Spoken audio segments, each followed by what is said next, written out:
ये है talks news network और आप देख रहे हैं पॉलिटॉक्स, राजनीति का कच्चा चिट्ठा। क्या भाजपा का परिवर्तन रथ गुजरात के बाद हिमाचल की ओर मुड़ गया है?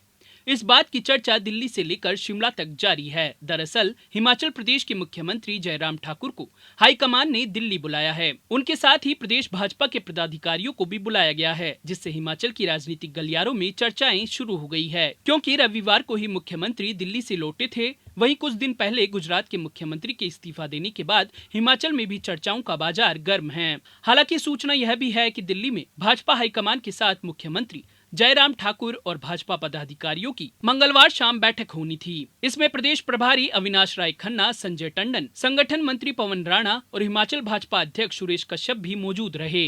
कयास लगाए जा रहे हैं कि इस बैठक में प्रदेश के राजनीतिक हालात और आने वाले उपचुनाव को लेकर चर्चा हुई है। हिमाचल में दिवाली के बाद 4 उपचुनाव हैं। इसमें फतेहपुर, अर्की, जुब्बल कोटखाई में विधानसभा का चुनाव और मंडी संसदीय क्षेत्र से सांसद का चुनाव होना है। यह उपचुनाव जीतना भी सरकार के लिए प्रतिष्ठा का सवाल है। अटकलों पर विराम लगाने की कोशिश करते हुए हिमाचल के सीएम जयराम ठाकुर ने कहा कि मैं दिल्ली में हूं, पार्टी की बैठक के लिए दिल्ली आए हैं। अच्छी बात है कि लोग खबर रखते हैं कि मैं कब और कितनी बार आ रहा हूं। कांग्रेस नेता विक्रमादित्य पर निशाना साधते हुए जयराम ने कहा कि विक्रमादित्य सिंह बहुत जल्दी में है। अभी उनका परिवार शोक के दौर से गुजर रहा है। उन्हें राजनीतिक दृष्टि से क्या बोलना चाहिए, इस बारे में संयम और सब्र रखना चाहिए। भाजपा का निर्णय पार्टी का नेतृत्व करेगा, विक्रमादित्य सिंह नहीं। देश भर में भाजपा में जारी राजनीतिक उठापटक के बीच कांग्रेस नेताओं को भी मुख्यमंत्री जयराम ठाकुर को घेरने का मौका मिल गया। वह यहां तक कह रहे हैं कि मुख्यमंत्री को दिल्ली बुलाए जाने का कारण उन्हें हटाया जाना है। कुल्लू के ढालपुर मैदान में जन आक्रोश रैली को संबोधित करते हुए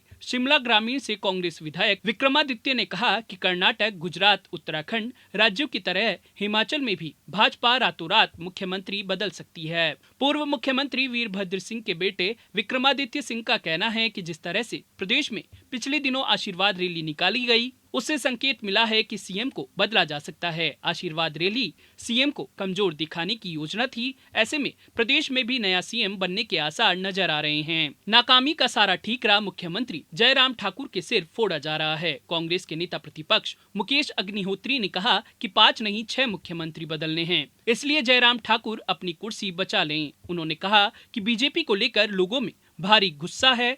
कृषि कानूनों को लेकर हरियाणा में जिस तरह बीजेपी रैली नहीं कर सकती, उसी तरह बागवानों के खिलाफ मंत्री द्वारा दिए गए बयान के बाद बीजेपी अब शिमला में भी रैली नहीं कर सकती। भाजपा से जुड़े सूत्रों के मुताबिक जयराम ठाकुर और संगठन के पदाधिकारियों को दिल्ली बुलाकर प्रदेश की राजनीति का फीडबैक लेना है। 2022 में हिमाचल में विधानसभा चुनाव है और भाजपा मिशन रिपीट पर काम कर रही है। इस चुनाव में जगत प्रकाश नड्डा की साख दांव पर है, क्योंकि वह खुद भारतीय जनता पार्टी के राष्ट्रीय अध्यक्ष हैं और हिमाचल उनका गृह राज्य है। ऐसे में राज्य में पार्टी की हार और जीत से सीधे तौर पर उनकी प्रतिष्ठा जुड़ी हुई है। पिछली बार जब मुख्यमंत्री जयराम ठाकुर दिल्ली गए थे तो वहां भाजपा राष्ट्रीय अध्यक्ष जेपी नड्डा से उनकी मुलाकात नहीं हो सकी। ऐसे में अब उन्हें एकाएक ही दिल्ली बुलाया गया है। आपको बता दें कि गुजरात के पूर्व सीएम विजय रूपाणी पिछले 6 महीने में हटाए जाने वाले बीजेपी के 5वें मुख्यमंत्री बन गए हैं। पहले असम में चुनाव नतीजों के साथ ही नेतृत्व परिवर्तन हुआ। असम में सर्बानंद सोनोवाल की जगह हेमंत बिस्व शर्मा को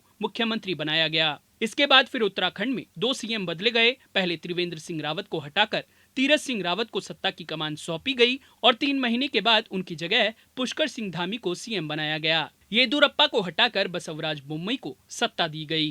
पॉलिटॉक्स ब्यूरो, दिल्ली। ये है टॉक्स न्यूज नेटवर्क और आप देख रहे हैं पॉलिटॉक्स, राजनीति का कच्चा चिट्ठा।